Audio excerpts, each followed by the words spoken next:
Fala, Negrada, tudo bom? Comigo tudo, eu espero que com vocês também. Sejam todos bem-vindos, né, à nossa aula de Geografia. Quero desejar aqui uma boa tarde para todo mundo que está chegando aí na nossa aula. Por favor, vão chamando aí a galera, né? A galera está aí um pouco atrasada, pelo menos no momento que eu estava dando uma olhada aqui no chat. Infelizmente, eu ainda não consegui colocar o chat aqui para eu poder visualizar, né, nessa tela que eu estou aqui agora. Mas como a gente já fez anteriormente e vem dando certo, quando a gente finalizar esse momento, se vocês tiverem alguma dúvida, se vocês tiverem alguma colocação a fazer, vocês mandem para mim no zap que eu tiro lá todas as dúvidas e ajudo a vocês na orientação que precisarem, né? No mais, aqui quero desejar para vocês aí uma tarde muito abençoada, né? Que Deus dê força e dê discernimento para que a gente possa entender todo esse momento que foi 2020 e que a gente possa sempre ter maturidade, principalmente luz nas nossas vidas, para trazer aquilo que é aprendizado e deixar de lado aquilo que porventura poderia trazer algum tipo de tristeza, algum tipo de mágoa, ou até mesmo algum tipo de desilusão, né?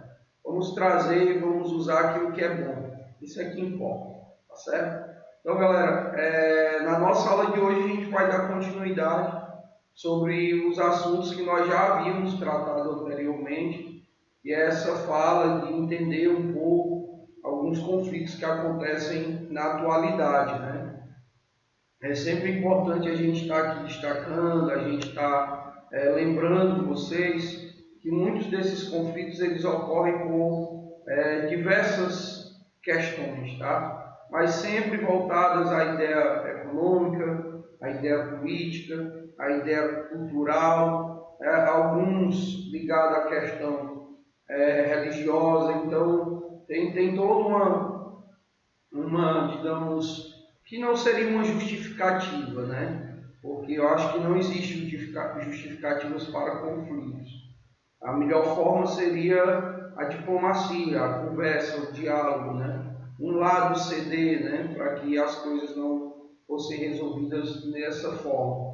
Porém, né? Sempre existem questões que geram, né? A insegurança, que geram desconforto e que acaba levando para essas situações de conflito, muitos deles armados, tá? Para defender as suas causas, defender as suas ideias. Então, a lógica do material que a gente está trabalhando aqui, ele vai exatamente nessa linha.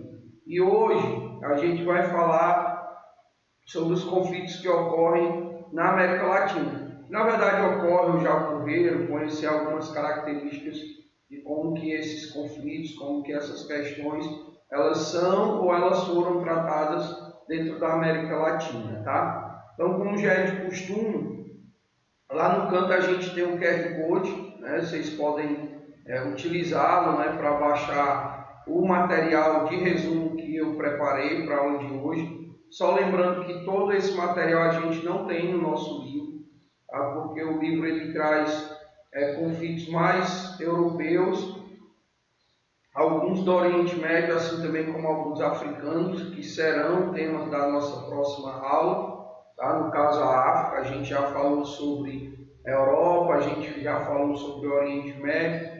Hoje a gente vai conhecer os conflitos na América Latina e na próxima semana a gente fecha falando sobre os conflitos na África. Tá? Então, essa da América Latina a gente não tem no livro.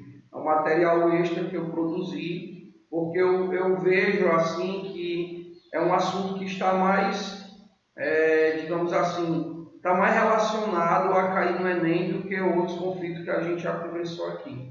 Tá? Então isso é importante de ser destacado. Então, por favor, guardem esse material, assistam a nossa aula com muito cuidado, com muita atenção. E se tiver alguma dúvida, como já é de costume, manda para mim usar, que eu vou tentar tirar essa dúvida para vocês, tá? Então, QR Code no canto. Aqui embaixo a gente tem a temática da aula e o conteúdo em si, no caso o capítulo. O capítulo que se refere aos conflitos no mundo.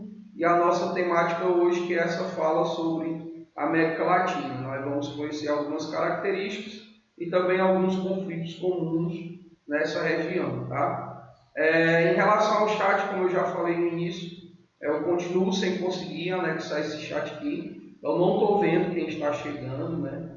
A minha monitoria sempre me dá um feedback sobre o pessoal que está ou o pessoal que não está. Mas mesmo assim, galera, ao terminar a aula, eu já fico aqui pelo YouTube e vou tentando, de certa forma, digamos assim, acompanhar, né, esse fluxo para que eu possa fazer esse levantamento de quem está vindo, de quem não está vindo, de quem está ficando, de quem não está ficando. Então não deixem de colocar aí nos comentários o nome de vocês, porque é por lá que ao finalizar aqui a aula eu vou dar uma olhadinha para ver quem é a galera que veio e a galera que não veio, tá bom? Sempre lembrando a importância de você estar acompanhando esse material, galera, porque como a gente bem sabe, são materiais que não voltam mais, né? Principalmente para vocês das terceiras séries. Então é importante vocês acompanharem. Vocês estão aí se preparando para Enem, para vestibular, e esse é um assunto que cai com muita frequência, né? Não é assim, 10, 20, 30 questões, claro, né? Mas é um assunto que a gente precisa estar por dentro, até por uma visão aí de atualidades, né? Nós podemos dizer dessa forma, tá bom? Então, prestem atenção, tenham, né, a iniciativa de tirar dúvida, caso elas existam, e vamos para a nossa aula, porque o vídeo já vai ficar longo demais se eu continuar aqui falando, tá bom? Então, ó, QR Code no canto, temática aqui, coloca nos comentários a frequência de vocês, e se tiverem alguma dúvida, manda para mim no zap, que eu vou estar por aqui para tirar essas dúvidas, tá bom? Então vamos lá, 4 segundinhos eu estou de volta, deixa eu só achar aqui o canto da tela para que ela. 4 segundinhos eu estou de volta para a gente dar continuidade aqui no conteúdo. Sai daí não, tá bom? Estou voltando já já.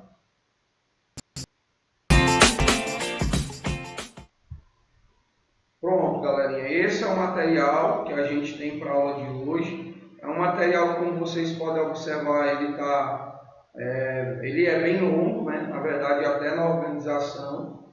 Infelizmente, para mim poder ganhar espaço, eu não coloquei imagens, então vocês vão ter que acompanhar só o limpo e seco, como a gente costuma dizer, né? Somente a parte de textos, para que a gente possa fazer algumas leituras e entender um pouco essa logística que envolve o que nós chamamos de América Latina. Ó, é muito importante a gente destacar, galera, que quando nós usamos o termo América Latina, a gente está se referindo àqueles países que, de certa forma, foram colonizados pela Espanha e por Portugal. Tá? Então, geralmente, os países que compõem essa América Latina, ela faz referência a países que têm uma certa influência do ponto de vista da língua, da cultura, da religião. E a religião já se encaixa dentro dos aspectos culturais, né? Mas eu sempre falo nesse formato só para a gente perceber. Ou seja, são países que foram colonizados por Portugal ou pela Espanha. Geralmente nós costumamos a se referir aos países da América Latina, a galera desde o México até a Argentina. Então, basicamente, a gente só exclui do continente americano os Estados Unidos e o Canadá. Então, você começando lá de cima, você tira Canadá, tira os Estados Unidos, e aí todo o outro restante é a galera que compõe a América Latina, né? Ou seja, foram países colonizados. Falam espanhol ou falam português, tem a predominância da religião cristã, né? Do cristianismo. Então, esses são alguns aspectos que acabam favorecendo, tá? Essa organização em América Latina. Mas vamos lá. Como vocês podem perceber, aqui a gente não tem o Brasil, até porque a gente tem materiais dedicados exclusivamente ao Brasil, então não precisaria de um resumo aqui para falar sobre ele. Mas a ideia é que a gente tem características gerais sobre a América Latina como um todo e sobre os países que compõem esse território, tá bom? Então vamos começar aqui pela parte que fala sobre a América. Só achar aqui meu marca-texto. Pronto. Eu não coloquei latino, mas já fica aí a dica, né? Que é a fala sobre a América Latina, tá bom? Então vamos lá. Essa região, galera, ela é marcada por inúmeras ditaduras militares, e essas ditaduras militares, elas representam fortemente, né, uma pressão política e risco de prisões arbitrárias, tá? Então esse é um primeiro passo que a gente precisa destacar aqui. Como eu coloquei dentro de parênteses, principalmente entre as décadas de 60 e 70, a América Latina ela tem em seu território a presença de governos ditatoriais, né, as famosas ditaduras militares. E nesse período existia uma pressão muito forte do ponto de vista político, e qualquer pessoa que se opunha a esses regimes estavam vulneráveis, digamos assim, a prisões arbitrárias, né? Ou seja, o cara simplesmente por expressar a sua ideia, né, a sua opinião, ele já estava correndo o risco de ser preso, ser um preso político e sofrer duras penas por expressar a sua opinião, que é o que caracteriza esse tipo de regime, né? Você tinha que estar sempre do lado da ocasião, né? Dos governos militares que regiam, né, esse regime, tá? Em 1980, aí a gente já vai ter um movimento crescente, né, do ponto de vista democrático, e também destacar que nesse período nós tivemos uma significativa redução desses governos ditatoriais. Então vocês viram lá, 60 e 70 é um movimento muito forte desses regimes. Em 80 as coisas já começam a amenizar, a gente já vai ter alguns movimentos e alguns países que adotam o regime democrático, e isso causa uma redução significativa desses governos ditatoriais, tá? Outra marca forte é a dependência econômica e política que os países possuem em relação às grandes potências, em especial aos Estados Unidos, fator que também interfere no desenvolvimento em outros campos, né, seja econômico, seja estrutural. Então, assim, além de ser comum nesse período os regimes militares, a pressão política, a facilidade em ser preso simplesmente por expressar opinião ou alguns gostos, né, digamos assim, culturais, outra marca forte nesses países latino-americanos é a presença, né, dos Estados Unidos. Então são países que têm uma grande dependência econômica, ou seja, eles precisam da atuação das grandes potências, em especial os Estados Unidos, como a gente destacou ali, que acaba, de certa forma, interferindo em vários aspectos, em vários setores desses países, né? E aqui nós estamos falando mais precisamente dos Estados Unidos, mas que a gente não vai adentrar muito nessa questão, basicamente para vocês perceberem. E nessas décadas, os regimes militares, a pressão política, as prisões arbitrárias, a dependência econômica e a grande influência e interferência dos Estados Unidos são marcas registradas dentro desses países que compõem a América Latina, tá? Em 1990, alguns países da América Latina, Chile, Colômbia e Uruguai, apresentam retrocesso na escolha de seus presidentes, que basicamente serão eleitos ilegitimamente. O que eu quero dizer com isso, galera? Que lembram que a gente viu que 60 e 70 havia um movimento muito forte de ditaduras. Em 1980 começa a haver um movimento mais democrático. Então, muitos países da América Latina já começam a adotar o regime democrático. Mas, em 1990, alguns países já começam a retroceder. Ou seja, ao invés desses países implantarem ou fortalecerem o regime democrático, eles retornam para os regimes militares, né? As ditaduras militares. Outros países, eles vão passar a defender o bolivarianismo. Eu não sei se vocês já estudaram, mas eu acredito que vocês já estudaram sobre o movimento, né, bolivarianista, que é idealizado pelo Simão Bolívar e que inclusive será usado, né, como argumento contra esses regimes militares. Apesar de que em alguns casos, como por exemplo aconteceu em Cuba, a gente ter esse movimento bolivarianista, mas que acaba também implantando um regime militar. Então, esse movimento, né, liderado pelo Simão Bolívar, ele é um movimento contra o sistema liberal. Então, é um movimento contra as grandes potências, contra os Estados Unidos. Então, ele cria esse ambiente onde o neoliberalismo, os Estados Unidos e a influência das grandes potências mundiais é visto como de forma negativa, né? É visto como algo que deve ser combatido pelos governos dos países. Tá? Então, enquanto em 1990, enquanto alguns países voltavam aos regimes militares, outros países passam a adotar a filosofia do Simão Bolívar, que tem como principal aspecto, eu falava, né, rejeitar o neoliberalismo e também tiveram seus líderes eleitos nesse discurso estatal. Tá? Então, muitos ou muitas lideranças desses países latino-americanos vão, a partir de um discurso, né, bolivarianista, de não ser liberal, de não aceitar as imposições dos Estados Unidos, vão conseguir ser eleitos dentro desses países.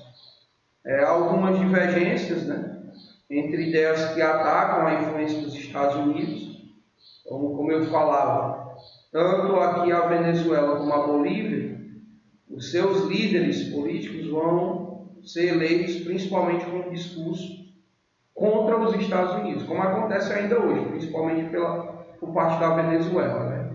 Nicolás Maduro e os seus antecessores sempre tiveram um discurso muito forte de combater e de evitar a influência dos Estados Unidos dentro do território venezuelano.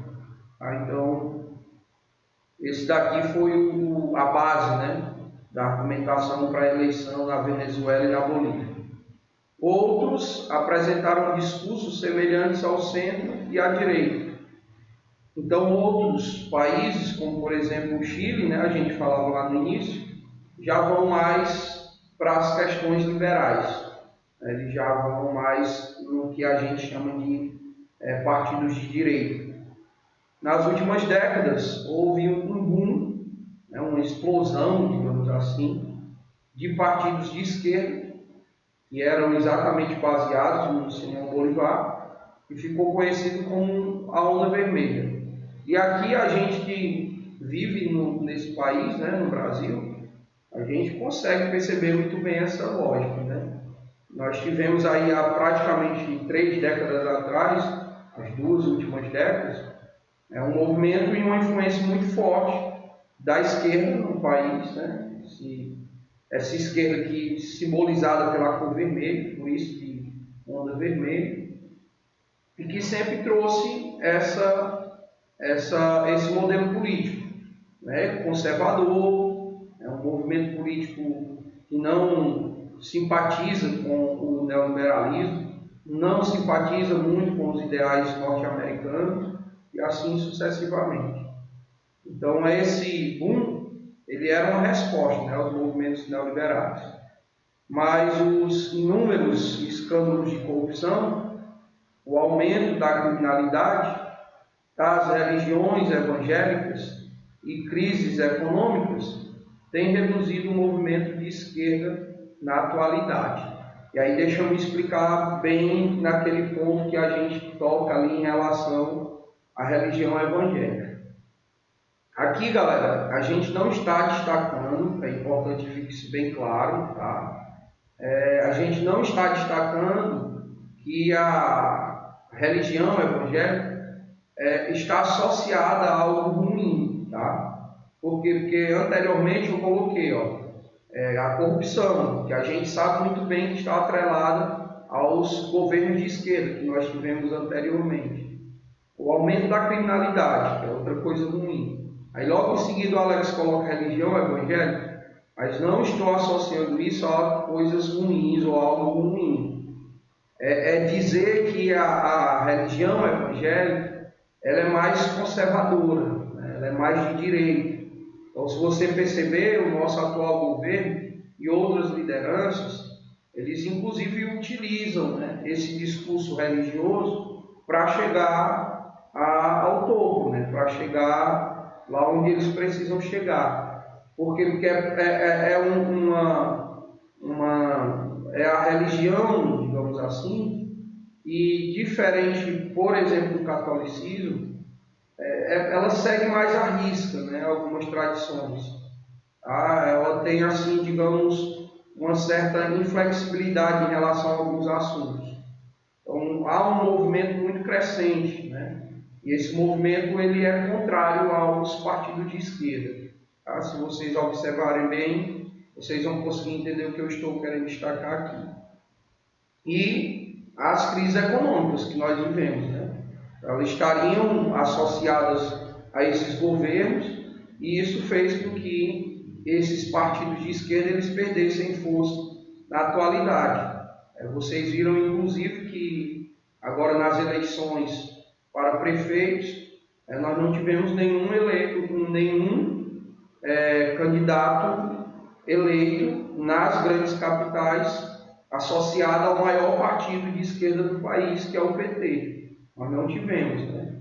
Nós tivemos alguns, né, de esquerda, mas uma esquerda mais conservadora, podemos dizer assim, e partidos do centrão, que foi a grande maioria. Tá? Então é importante a gente destacar nessa linha e também pedir aqui que vocês não me interpretem errado, tá? Quando eu coloco ali a religião evangélica.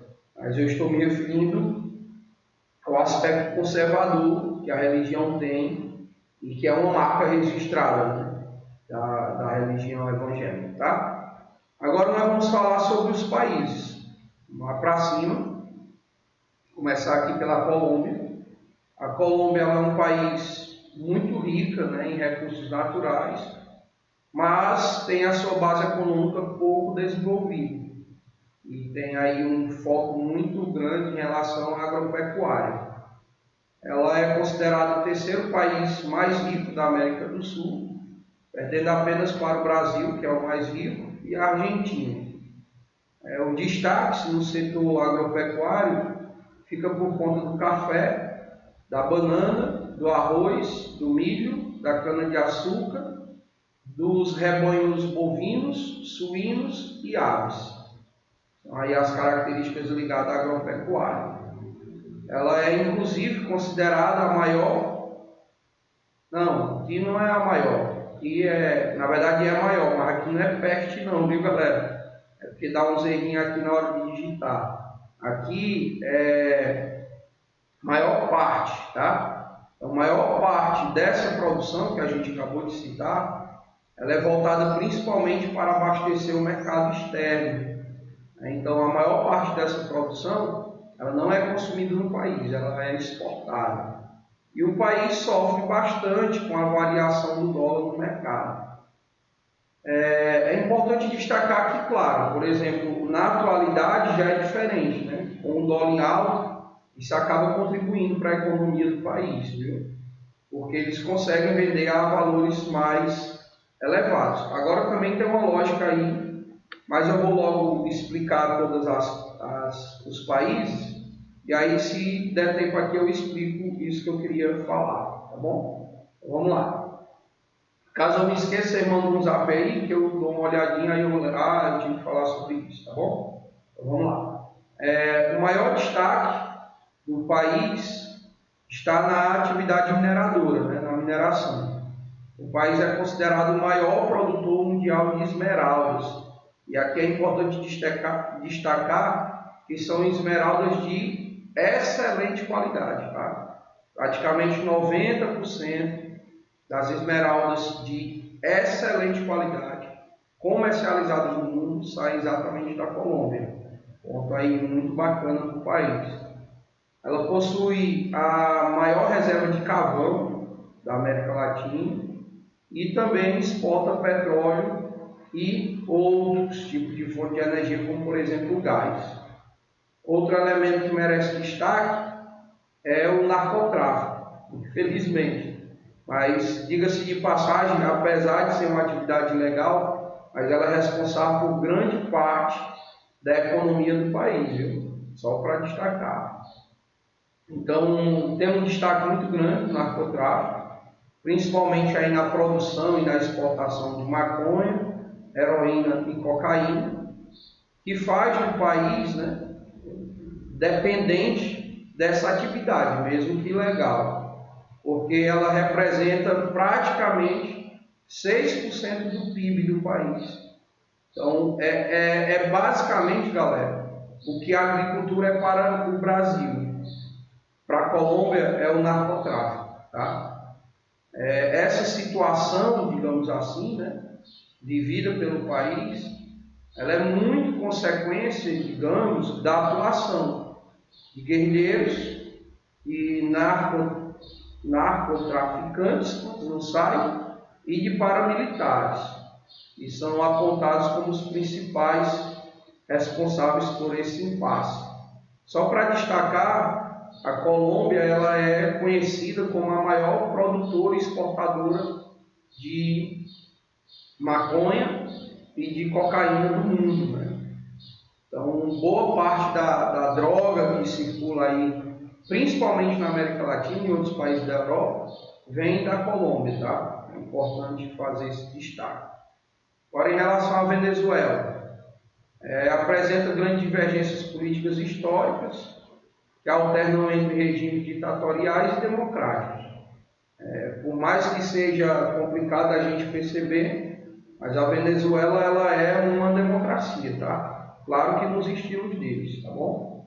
Maior destaque econômico que está ligado ao petróleo, é a quinta maior reserva do mundo, que se beneficia, não, que beneficiou, na verdade, o petróleo, né? Ela beneficiou o crescimento econômico do país algumas décadas atrás, mas também foi responsável pelas crises, né, que o país atravessa.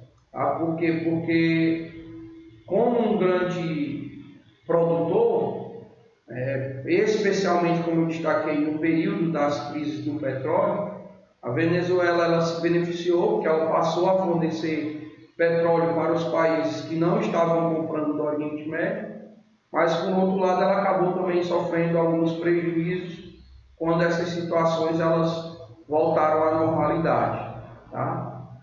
Essas crises elas vão ocasionar uma queda nos preços do petróleo em 1989, e isso fez com que o país entrasse em uma grave crise econômica e tivesse como medida para tentar contornar essa crise a elaboração de um pacote de medidas que não foi aceito pela população. Né? Então, esse pacote de medidas que foi adotado para tentar resolver a crise que o país passava por conta da queda do preço do barril de petróleo, né, por conta do dólar, fez com que houvesse uma enorme pressão popular ao governo daquela época, o que acabou, né, culminando na eleição de um novo governo, que foi o Hugo Chávez. E após a morte, no caso de Hugo Chávez, o seu vice, hoje atual presidente da Venezuela, Nicolás Maduro, assumiu a presidência. Atualmente o país enfrenta uma grave crise econômica e política e possui não uma mãe, tá? Mas ele possui a maior inflação do mundo, em alguns setores chegando até a 800%. E também a maior retração do PIB da América Latina, que é -9, tá? Então você consegue perceber que a Venezuela basicamente tem esse cenário. Sobre a Bolívia, graves problemas políticos, eu estou bem ceguinho, tá? Econômicos e sociais na atualidade. Essa é a característica aí da Bolívia.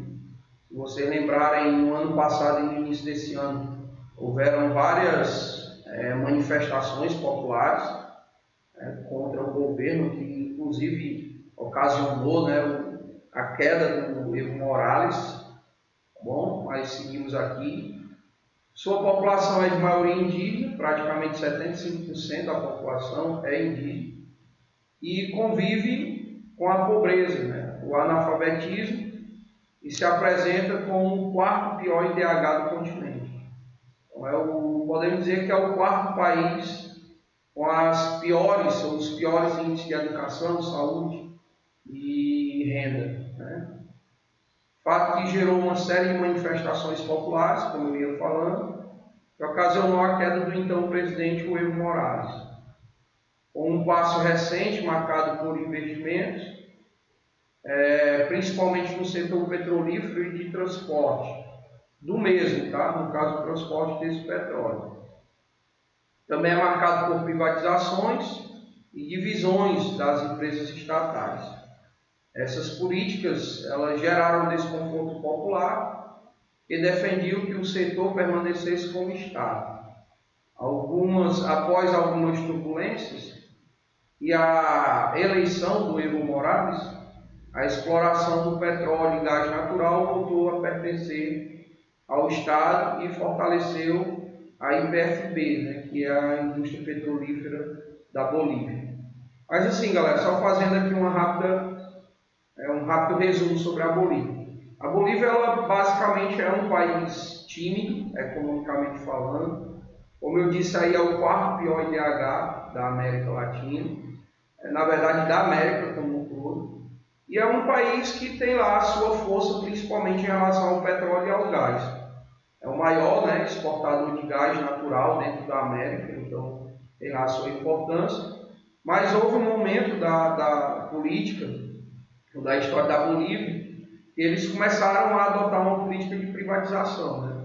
Começaram a vender empresas estatais, tirar da mão do Estado algumas atividades econômicas, e isso acabou gerando uma série de manifestações populares, e foi resolvido com a eleição do Evo Morales.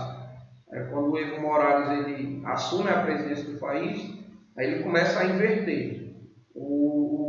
As estatais elas não foram mais vendidas, pelo contrário, elas foram fortalecidas.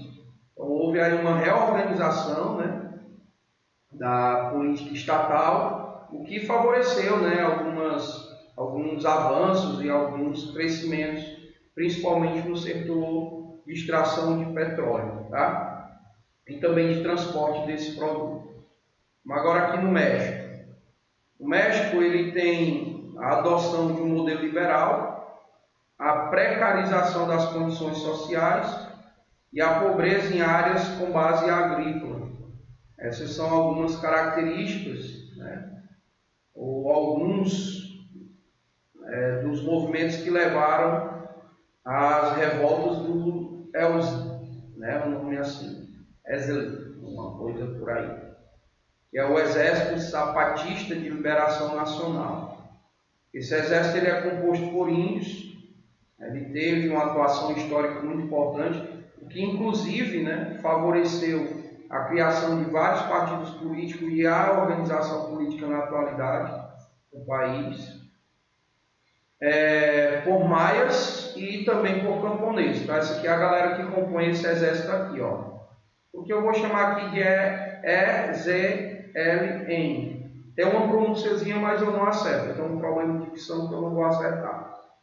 Eles passaram a reivindicar o acesso à terra, autonomia política e eleições com menor interferência externa, como por exemplo dos Estados Unidos. E aí em 1994, marcou a entrada no NAFTA, que é o bloco econômico, que a gente já até estudou em materiais anteriores, e também gerou revolta, né? Os mexicanos não gostaram muito da entrada no NAFTA. O acordo, por outro lado, vai modernizar as regiões agrícolas, a exploração da mão de obra e a instalação de maquiladoras, que são muito fortes, muito presentes no país. Alex, o que são as maquiladoras? É um nome que se refere a montadoras, né? Então, lá no México existem muitas montadoras, principalmente automobilísticas, que vêm dos Estados Unidos. Só que a gente já falou sobre o NAFTA em outros momentos, então não vou adentrar muito. E por último aqui a Cuba. O processo de independência foi apoiado pelos Estados Unidos, que também aumentou a relação entre os dois países, isso no passado. Depois veio o golpe, né, que foi liderado pelo Fidel Castro e o Che Guevara, que reduziu a influência dos Estados Unidos. Houve um forte movimento de reforma agrária e de estatização de empresas. O afastamento dos Estados Unidos promoveu a aproximação de Cuba com a URSS, né, a União Soviética, no período da Guerra Fria. E, por vezes, os Estados Unidos decretam uma série de embargos econômicos que, somados ao fim da URSS, acabou que prejudicando o repasse de verbas para o país. E isso fez com que o país mergulhasse, que é uma ilha, né, no caso, mas que não deixa de ser um país, em uma grave crise econômica e também social. Atualmente houveram algumas tentativas de reaproximação e também redução de embargos econômicos, momento esse que aconteceu principalmente no período do carinha lá, agora estou esquecendo o nome dele, tá? O Barack Obama, né? O Barack Obama, ele, em uma das suas tentativas políticas, ele queria amenizar esse distanciamento entre os Estados Unidos e Cuba. Quando o Trump atendeu, né, assumiu a presidência, aí as coisas voltaram a piorar novamente, tá? Porque, de certa forma, podemos dizer assim, o Trump ele é mais liberal e o Obama ele era mais conservador, então isso atrapalharia, né? Alguém mandou usar, eu já ia esquecendo, viu? Pronto, o que eu ia lembrar de falar, galera. Ali em relação à Colômbia, né? A gente estava falando sobre a questão da exportação, eu me lembrei. Ontem eu vi uma reportagem que falava sobre o Brasil está comprando soja dos Estados Unidos, e aí muita gente ontem comentava sobre isso. Então eu achei também bacana falar em relação sobre esse tema. Então, quando a gente coloca um país como um grande exportador, né, como eu citei aí no caso da Colômbia, a gente tem que entender, por exemplo, o Brasil é o maior produtor de soja exportador na atualidade. E aí compra soja dos Estados Unidos, como assim? É uma estratégia de reposição, tá, galera? Por quê? Porque os exportadores aqui no Brasil, lembrando que essa soja ela não é do Brasil, ela é dos seus proprietários, ela faz, né, esses proprietários, eles tendem a preferir o mercado de fora, porque o lucro deles vai ser maior, já que eles vendem em dólar. Então, dessa forma, sai mais barato para o governo brasileiro trazer a soja dos Estados Unidos do que comprar dos próprios produtores brasileiros, tá? Então, pelo que eu pesquisei, né, o governo estava comprando quase 20% mais barato do que ele compraria dos produtores brasileiros. Então, é algo absurdo, porque daria para você favorecer uma política um pouco mais conservadora, como, por exemplo, estabelecer cotas, onde esses produtores eles só poderiam vender uma quantidade X para fora, o restante abastecer o nosso mercado, né? Mas como não há esse tipo de preocupação, acaba existindo essa outra situação, onde o produtor brasileiro, que é o maior do mundo, prefere vender isso para fora e nem tchuiu para o mercado interno, forçando o nosso governo a comprar soja dos Estados Unidos, tá? Era só essa questão que eu queria destacar aqui, tá bom? Então, galera, esse é o material da nossa aula de hoje, eu espero que vocês entendam. É um assunto aí que está bem resumido, apesar de ser grande assim, mas está bem resumido. mas traz aí totais as informações necessárias para que vocês entendam sobre esse assunto, tá bom? Beleza? Bom, agora deixa eu fazer aqui a minha transição de tela para que a gente possa finalizar a nossa aula. E aí eu queria finalizar a nossa aula falando sobre a nossa aula de mais tarde, que é dedicada à atividade. Ela deve ser usada para finalizar o nosso trabalho. Trabalho esse que deve ser postado agora quarta-feira, ou sexta-feira, dia 4, como o senhor sabe, até meia-noite. Hoje eu vou criar essa pasta, e aí quem já terminou, ou quem terminar hoje, já pode postar. Alex, então eu tenho que postar hoje? Não. Hoje eu vou criar a pasta, mas vocês podem postar até sexta, até meia-noite, tá bom? Então vocês têm até sexta, meia-noite para postar.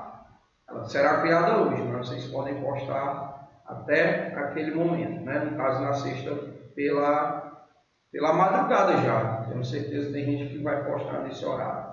Alex, se eu postar sábado, eu vou receber, porque eu estou aqui para ajudar vocês. Mas vai ter um peso de nota um pouco menor. E aí deixa eu correr, porque o nosso tempo já está bem na frente aqui, estava olhando. E eu tenho aula já na sequência, tá bom? Então, no mais, galera, ó, a aula da atividade é para finalizar o trabalho. E eu vou criar a pasta que vocês podem postar esse trabalho até sexta-feira, tá bom? Meia-noite. No mais, ó, um abraço grande, um cheiro no olho. E até a nossa próxima aula, se Deus quiser. Falando em Deus, que Ele abençoe vocês, a família de vocês. E até a próxima. Tchau, tchau. Obrigado pela companhia, viu? Cheiro no olho. Valeu.